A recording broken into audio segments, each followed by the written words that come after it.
It's a rainy night. And, oh, and we've got fireflies. Can you see them? Anyway, I didn't think I'd be out.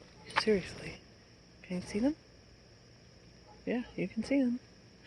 I didn't think I was making a video either. I don't really know what I'm going to make it about, to tell the truth.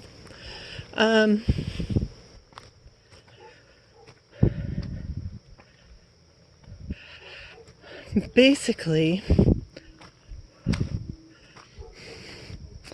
how should I put this? I put a lot of pressure on myself about these videos, and I think that they should have a point, and I think that they should help people, and not just be me yapping for no reason. And so, only one. This will be a short walk, because she's the one with a heart problem. Anyway, I feel like I've had 2 videos talking about the same thing, and neither of them have any sort of help for the people that are watching these videos. And I mean, in a way, I'm going to have to forget about those topics, because I can't come up with a help, because I don't. However,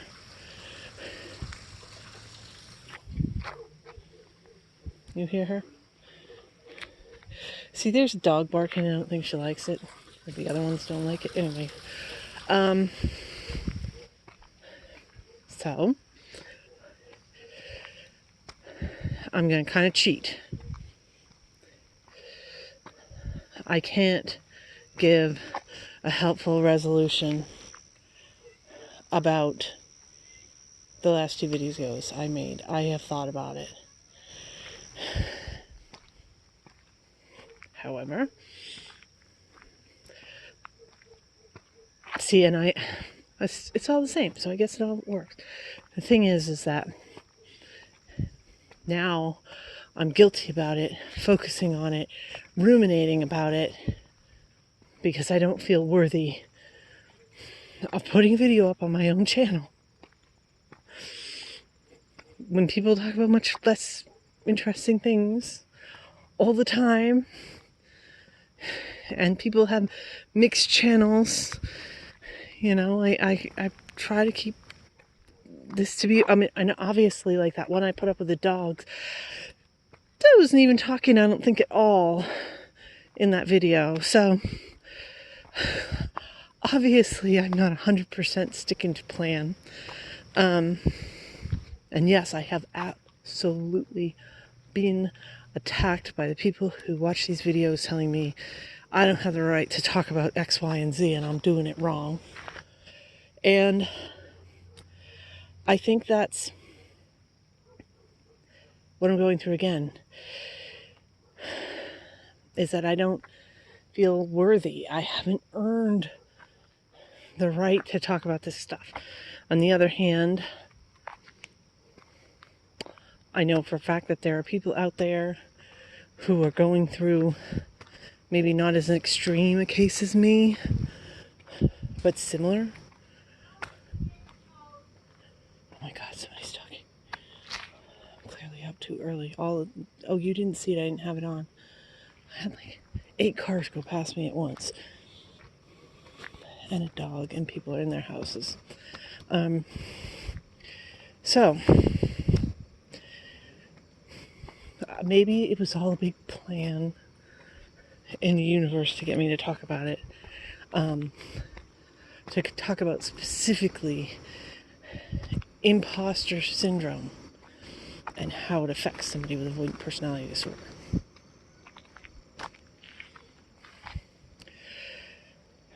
Because imposter syndrome is super common. That's when you just feel like you're doing something that you don't have the right to do, that you're not good enough, that you're a fraud, that you're fake, that people are going to find out that you actually suck at everything that you do, and you're going to be cast out and humiliated. A lot of people go through that. I mean, especially nowadays, because almost any job, you're supposed to get a degree, but now whatever you studied is not going to match the job you get. Like something like 5% of people are doing the job that they went to school for. You know, because the point of going to college and even sometimes graduate school is to learn discipline and to learn what they call soft skills. I'm sure you guys have all heard this. Maybe you haven't, because even though underemployment is not part of the diagnostic criteria specifically anymore, it's still really common. But yeah, what gets you a job nowadays is having good soft skills. These are the things that are not specific to any job. Things like, are you going to show up to work? Are you going to be on time? Are you going to be, competent about X, Y, and Z? Are you flexible? Are you personable? I know that one's a little harsh. Are you obnoxious, or are you respectful? Are you extroverted and therefore be good for a sales job, or are you introverted and therefore would be good behind the scenes doing bookwork or something? Yeah, way off topic there. But imposter syndrome for other people is, and then you also see people, like, if you're successful and you have like a dream job, or you have a dream relationship where you're a great parent, I mean, it's rare to get somebody who is truly confident in what they're doing. And, well, like, especially parenting, for instance. This is sort of going down a rabbit hole. I'm just using this as an example.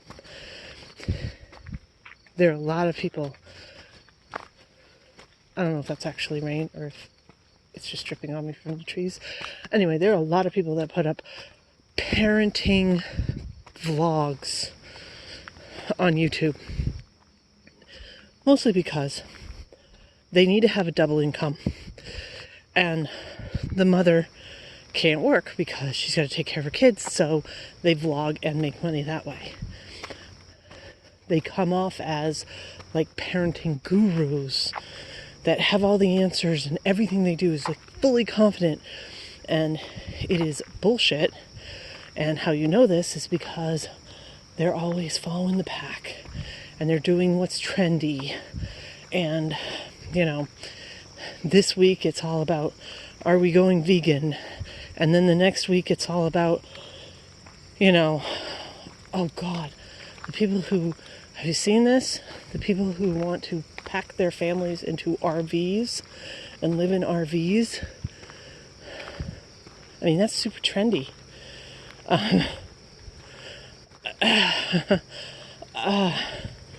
Now, that's a lifestyle. As an avoidant person, I think that's pretty safe to say. That wouldn't work. I mean, if there's somebody living in an RV, literally going from place to place all the time, and somehow making a job out of that, two, definitely comment, because that would be wild. And my theory is that avoidant personality disorder, yes, there's this genetic component, but that doesn't mean that it's set in stone. As you see the diagnostic criteria, there's a whole bunch of them, and you don't need to have all of them, you just need some. So I am sure that there is a super extroverted avoidant person out there. I had my own personal theory I thought that Michael Jackson might have been one of them.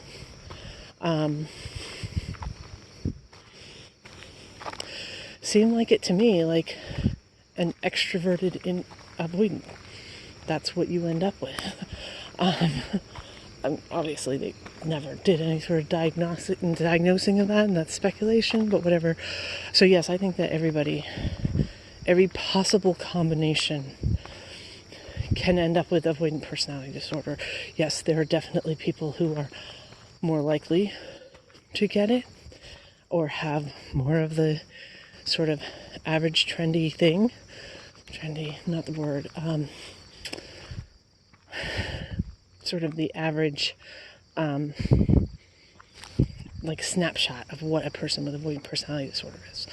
Except the thing is, whatever the snapshot is, I've never actually, and I've talked to a lot of people because I do have this thing on YouTube, and I have off and on been very involved in forums. I've talked to a lot of avoidant people, and I've never met a one that fit like a snapshot idea of what an avoidant personality disorder sufferer is. As somebody said around about me one time, still waters run deep. Yeah, they're all radically different. So anyway, I'm getting off track again. I'm talking about imposter syndrome and how it manifests in other people that don't have this personality disorder. And it is very, very, very, very, very commonly masked by a facade of extreme confidence. Because, if somebody admitted, I don't think I know what I'm doing here, well, then people wouldn't have them do it. It's just a fact. So, if they're actually at a level where they're getting crushed by imposter syndrome, unless it's their job to admit it, like therapists or something, maybe teachers, if they do admit it, then they're busted, and they will lose the position they're in, because if you don't think you can do it, then goddamn nobody else is going to be able to think you can do it either, right? So that's regular imposter syndrome.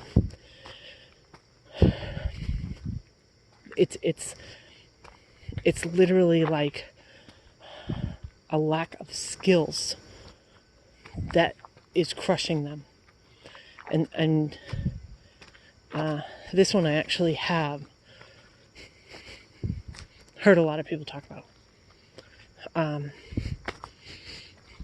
It's the number one thing a therapist will do with me to try to humanize them and relate to me and make me feel like I know that they understand me, because I spend a lot of time in therapy saying you don't get it, because they don't.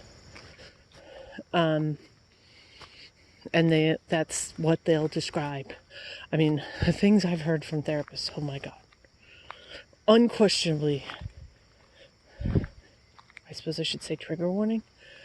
Unquestionably the worst was I had a therapist who told me, if this isn't like postpartum psychosis, I don't know freaking what it is. She said that her first child was born stillborn, and she was absolutely refusing to accept that, and was actually calling up taxidermists, trying to see if they would taxidermy a human infant so that she could keep it in the house. And I'm like, I'm paying you as my therapist, and you're fucking crazy. I mean,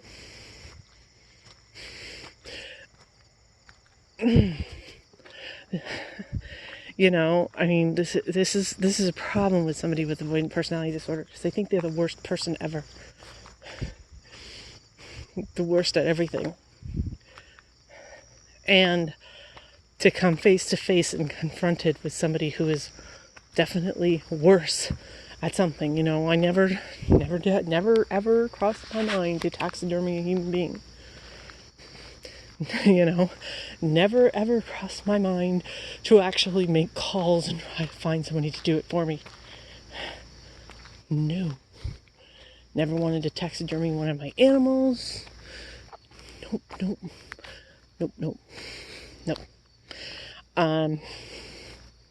Yeah. It's actually one of the biggest issues with being on the forum. And this is kind of a slam, but whatever. You've heard it all before. When you run into borderline personality people on the forum who are refusing to accept their diagnosis and insisting that they're avoidant, and you hear how they treat people and the things that they're doing, and you're just like, shit, that's worse than me? I never ever did anything like that. Come on. Maybe I didn't have the opportunity, but even if I did, I never ever did anything like that. And it sort of breaks your brain. It's one of the things that I would probably not tell this to a therapist, because God forbid I'd be forced to do it. They'd be like, yeah. But it would sort of be like an aversion therapy type thing, where somebody could basically hang out and see people that are like, and I don't mean like money-wise worse off, I mean like they treat people like shit, and really force you to categorize it and put it in numbers and say, hey, better or worse, see, there is somebody worse than me. That could be particular to me. That sort of order numbering thing.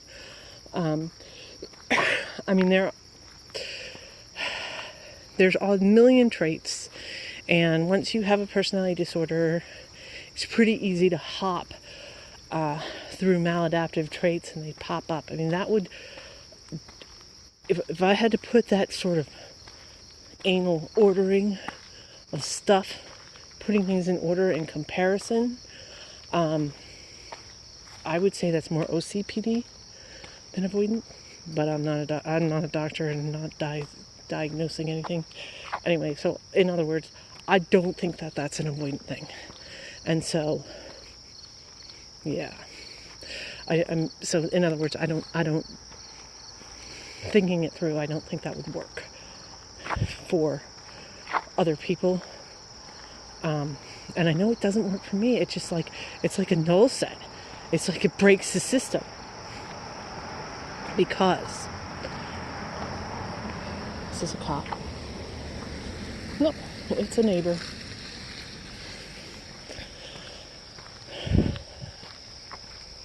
For the average person, imposter syndrome is, like I said, it's a skills thing, where they think that they don't have the skills to do something, and therefore they don't have the confidence. They don't think they can pull it off. For people with avoidant personality disorder. And so therefore it's probably something completely different. But imposter syndrome for people with avoidant personality disorder is that you just don't think you're worthy. It wouldn't matter if you have the skills. There's certain things that I have the skills for. It doesn't matter. And this is why, like, for instance, underemployment. Toot my own horn here. Based on my degrees, I am qualified to teach in any university in the United States, Canada, Great Britain, and Australia. I could be a professor. I probably should be a professor. I'm actually, again, this is pulling teeth. It makes me feel bad to say things that are good about myself. In certain situations, I'm a pretty good teacher. Proof of that is people listen to these videos, right? Listen to how I explain things. I'm even better in person because, and actually, I really think that avoidant people they have a an edge teaching because they pick up micro expressions better than average people do. Of course, then they go beyond that, and then they make the judgment of what that micro expression is. They all think they can read their mind, and you look at somebody and, I mean, the example I use that pisses people off is somebody could sneeze and you think, oh, they think I'm awful because they sneeze. Yes, that's an outrageous thing. But somebody could be walking down the street and they hear another person 2 blocks away talking that sounded like their ex, and they might get like a pained look across their face or something. And an avoidant person would pick up on that and take it personally and think it had to do with them. And come up with a story that explains how they said something just at that moment that caused this person to feel like shit. And now they're going to be, left in the dust because the person's not going to like them anymore. Is that still extreme? Yes. But that's what I'm talking about. But you see, as a teacher, you do the same thing. You can look at a person's face and you can tell, do they understand this or not? And if they don't, then you can shift and teach it a different way. And so again, that alone, as an actual teacher, the rest of the bullshit that goes along with teaching, like all the administrative crap, dealing with, no, that's horrible. Take it from me. I've been dealing with school for 13 years now. And now I'm dealing with, there's my cat, with getting my son into college.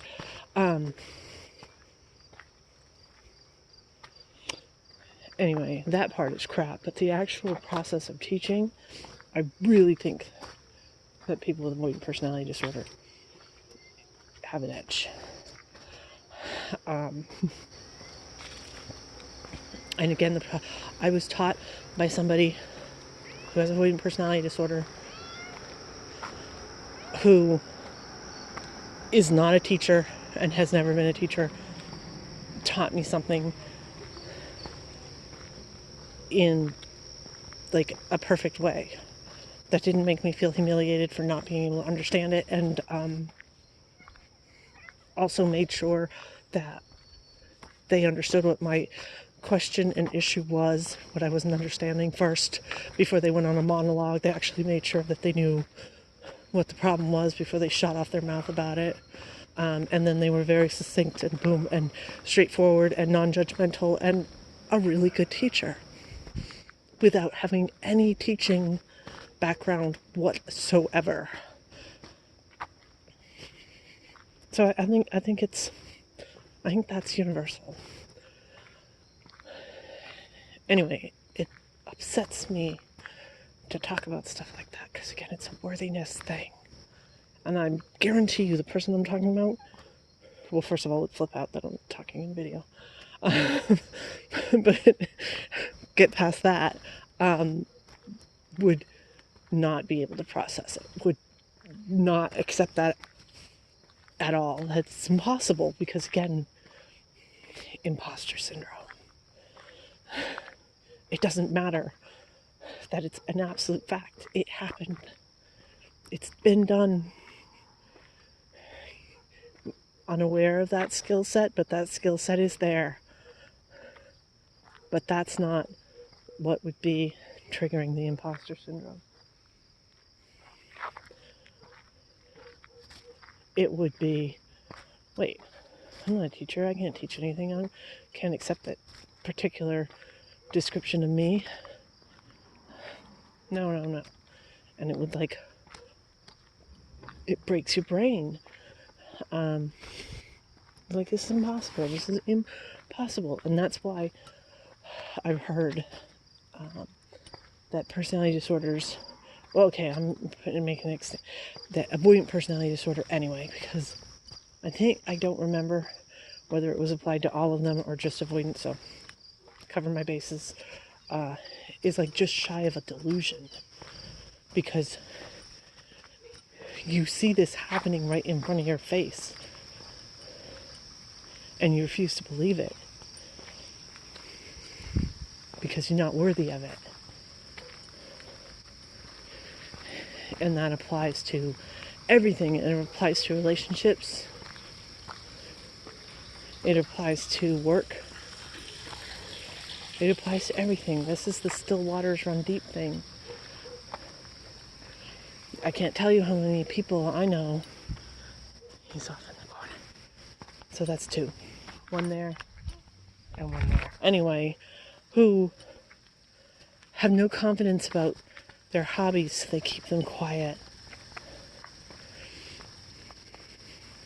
And if they do have confidence about their hobbies, then they keep them quiet, because who the hell are they to be doing this thing, even if they can? And it makes no sense. But again, that's part of avoidance. So, like I said, it's a different kind of imposter syndrome, and I don't think it's been studied. And I don't know that anybody's ever even articulated that, because they don't study people with avoidant personality disorder. And I could be totally wrong, because I don't know everything, and I read a lot, but I don't read everything. So maybe there is something. If there is, let me know. Then I can look it up and learn about it. That it works identically to imposter syndrome. Instead of being about, do I have the ability to pull this off? It's, am I worthy of doing this? Am I worthy of being given the opportunity to do this? It's different. And that's why I keep coming back to these videos, why I keep making these videos, even though they're kind of lame, and it's the same thing, I'm saying the same stuff over and over again. That's why. Because I feel like, even though it's my channel, it's talking about stuff I know, talking about my life, I don't have a right to make video unless here's this completely arbitrary rule that I put on it that nobody else follows in the world. Again, classic avoidance, that everybody else gets passed, but avoidant people hold themselves to a higher standard than they would never ever hold anybody else to. I have to have some takeaway with every single one of my videos, and they have to be educational, and they have to be helpful, and somebody has to learn something. And they have to be able to take some nugget and use it in their life. And that's why I kept saying, well, maybe somebody's had this experience, and just hearing about the experience. I had 2. There's one. I don't know where the other guy went. Anyway, hearing about my experience that's similar to them might make them feel better, because they can relate in some way, or they can see that somebody else is going through something similar or whatever, and that's good enough. It fits the bill. So again, I don't know if that's entirely avoidant. I know that's very much an avoidant strain of imposter syndrome. You have to, it's not just a skill set. You've got to be worthy of using your skills. Or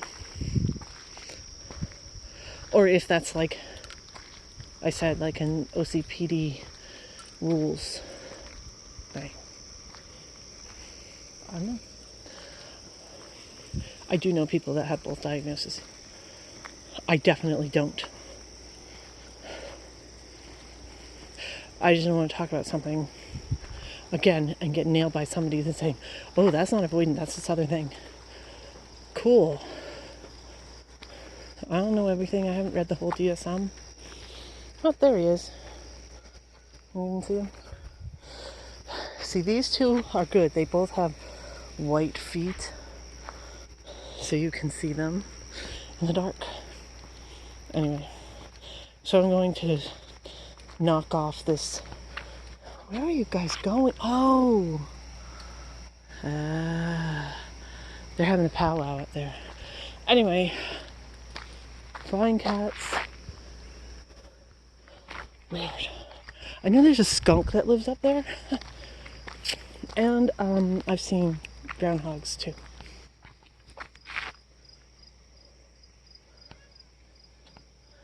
There we go. They're visiting their little cat friends. Anyway, so now that I've explained the imposter syndrome thing, how I'm going through that and why I keep coming back to this thing over and over again, maybe I can put it to bed.